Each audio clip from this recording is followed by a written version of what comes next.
Olá, eu me chamo João Paulo, eu sou aluno da Universidade Federal da ABC, do programa de pós-graduação em Ensino e História da Ciência e Matemática. Queria falar com vocês rapidinho sobre o nosso projeto de extensão, que muito se baseou na lógica freiriana e na pedagogia da freiriana, sobre ensino de botânica, né?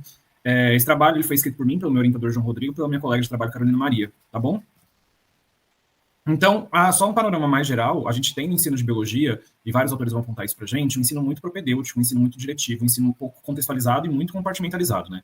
Dentro disso, a gente vai ter que no ensino de botânica, de maneira geral, essa lógica propedêutica, essa lógica extremamente transmissiva, é muito comum nas práticas de ensino de botânica, seja na formação inicial de professores, seja nesse ensino na sala de aula. Então, quando nós pensamos nesse professor como um ser completo, como um ser em constante formação, como esse ser que está sempre se formando, ele tem desde a sua formação inicial um ensino de botânica muito descontextualizado, muito desumanizante, né? E aí, neste processo, a gente tem que nas falas de Freire, nas obras de Freire, nós vamos ver a denúncia constante de uma educação bancária, uma educação desumanizante, uma educação que não respeita os educandos, né?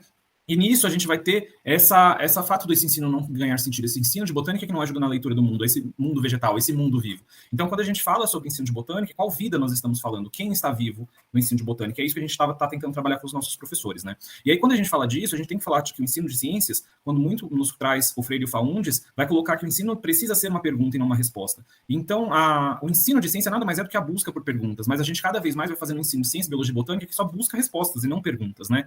Então, ter em Paulo Freire como nosso referencial teórico, epistemológico, gnoseológico e de conduta, de praxis, foi muito importante para a gente construir um processo de educação significativo, um processo crítico e um processo que, de fato, conseguisse trazer os professores e as realidades dele para a prática do nosso curso, né? Então, basicamente, trazendo uns dados para vocês terem uma ideia, quando a gente fala de Paulo Freire, muitas vezes a gente coloca que alguns distratores vão colocar que o ensino dele não é aplicável, né? Então, quando a gente fala de informação de ensino de ciências e biologia, a gente está falando do ensino dos conteúdos. E neste contexto, nós temos professores que avaliaram super positivamente este curso. Ele foi dividido em 2 edições, atendendo professores do Brasil inteiro, de todas as regiões. E aí vocês estão vendo os dados apenas da primeira edição. Os dados da segunda edição ainda não estão disponíveis, porque acabamos de encerrar essa etapa, tá?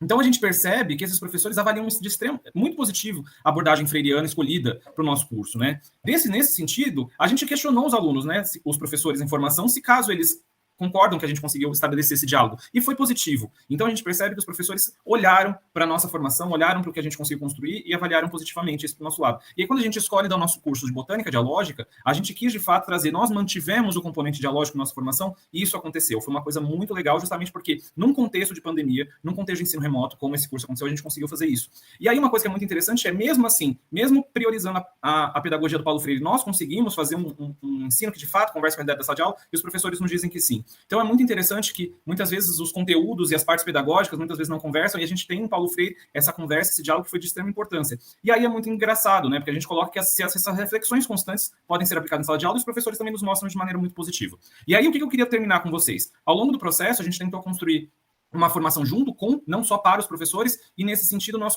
criamos diversos materiais, aulas e tudo mais. Um desses materiais que a gente se orgulha muito é o nosso canal do YouTube, que chama Botânica Dialógica, que lá nós construímos podcasts, videocasts, que traziam os professores para a formação. Os professores não passam a ser apenas objetos de formação, mas sujeitos de sua própria formação. Este processo, aí no QR Code, pausem o vídeo para poder dar uma escaneada, foi muito interessante, e lá nós temos alguns desses materiais para trazer para vocês. Eu queria muito agradecer a oportunidade de estar aqui com vocês, essas são as minhas referências, muito obrigado pela oportunidade e um forte abraço.